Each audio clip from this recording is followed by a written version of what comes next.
कक्षा दसम के भैया बहन ध्यान दीजिए। चतुर्थ पाठ कविंद्र रविंद्र, इस पाठ का अभ्यास कार्य कराया जा रहा है। इसमें तीसरा प्रश्न, पहला प्रश्न है विश्व कवि रविंद्र पाठ का सारांश हिंदी में लिखिए। दूसरा, गद्यावतरणों का संदर्भ सहित हिंदी में अनुवाद कीजिए। तीसरा प्रश्न है निम्नलिखित प्रश्नों के उत्तर हिंदी में लिखिए। तो तीसरे प्रश्न का उत्तर मैं बता रहा हूँ। उपर्युक्त दोनों प्रश्नों को आपको स्वयं अपनी अभ्यास पुस्तिका में करनी है। तीसरे प्रश्न का पहला क प्रश्न है, रविंद्रनाथ को विश्व कवि क्यों कहा जाता है?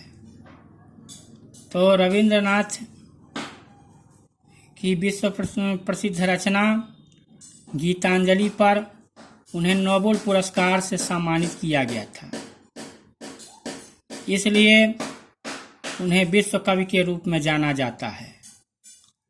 दूसरा प्रश्न है, रविंद्र की सबसे प्रसिद्ध रचना कौन सी है? तो रविंद्रनाथ की सबसे प्रसिद्ध रचना गीतांजलि है। तीसरा प्रश्न, विश्व कवि रविंद्र के बारे में आप क्या जानते हैं? तो विश्व कवि रविंद्र संपन्न और कुलीन परिवार में जन्म लिए थे। इनके पास अपार चल और अचल संपत्ति थी। इनका पालन पोषण बहुत ही अच्छे ढंग से हुआ था। इनकी प्रारंभिक शिक्षा घर पर ही हुई थी। अगला प्रश्न है, गीतांजलि के रचयिता का नाम लिखिए। तो गीतांजलि के रचयिता रविंद्रनाथ टैगोर जी हैं। अगला प्रश्न है, विधि शास्त्र का अध्ययन करने के लिए रविंद्रनाथ किसके साथ कहाँ गए? तो विधि शास्त्र का अध्ययन करने के लिए रविंद्रनाथ अपने बड़े भाई सत्येंद्रनाथ के साथ लंदन नगर गए हुए थे। रविंद्रनाथ के ग्रंथों के नाम लिखिए और नोबेल पुरस्कार से पुरस्कृत ग्रंथ का भी नाम उल्लेख कीजिए।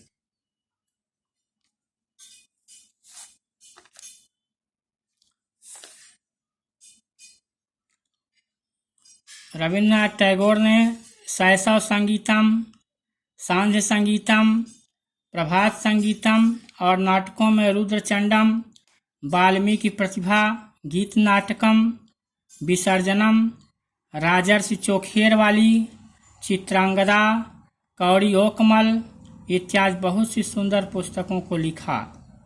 गीतांजलि को नोबेल पुरस्कार से पुरस्कृत किया गया था।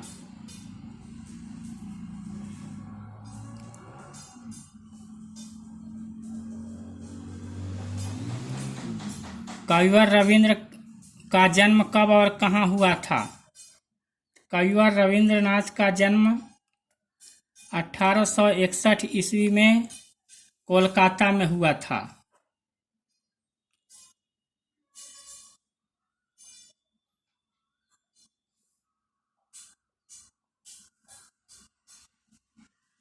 तो हो गया।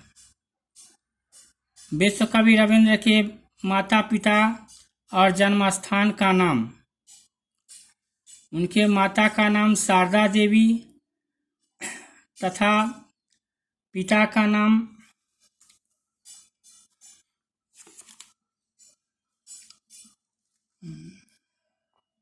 देवेंद्रनाथ बोस था।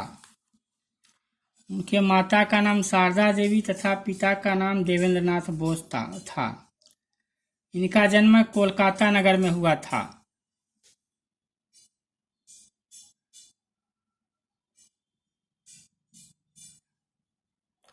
महाकवि रविंद्रनाथ टैगोर की साहित्यिक प्रतिभा का प्रकाश डालिए। महाकवि रविंद्रनाथ टैगोर के साहित्यिक रचनाओं में स्वाभाविक रूप से नए नए ज्ञान को प्रदान करने वाली शोभायुक्त विचारों का होना प्रमुख कारण था। एक किशोरावस्था में ही अनेक कथा और निबंध लिखकर पारिवारिक पत्रिकाओं में भारतीय साधना तत्वबोधिनी में छपवाते थे। विश्व कवि रविंद्र पाठ का सारांश लिखिए।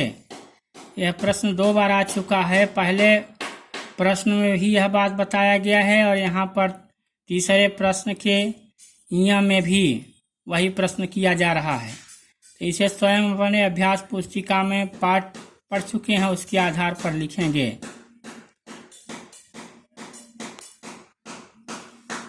विश्व कवि रविंद्र पाठ के आधार पर महात्मा गांधी की दृष्टि में रविंद्रनाथ का क्या स्थान था।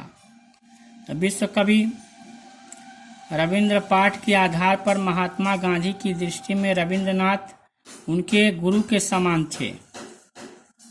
वह उन्हें अपना गुरु मानते थे। आवश्यकता पड़ने पर उसका सलाह अवश्य लेते थे। आज के दिन इतना ही। इसे अपनी अभ्यास पुस्तिका में लिखेंगे। धन्यवाद।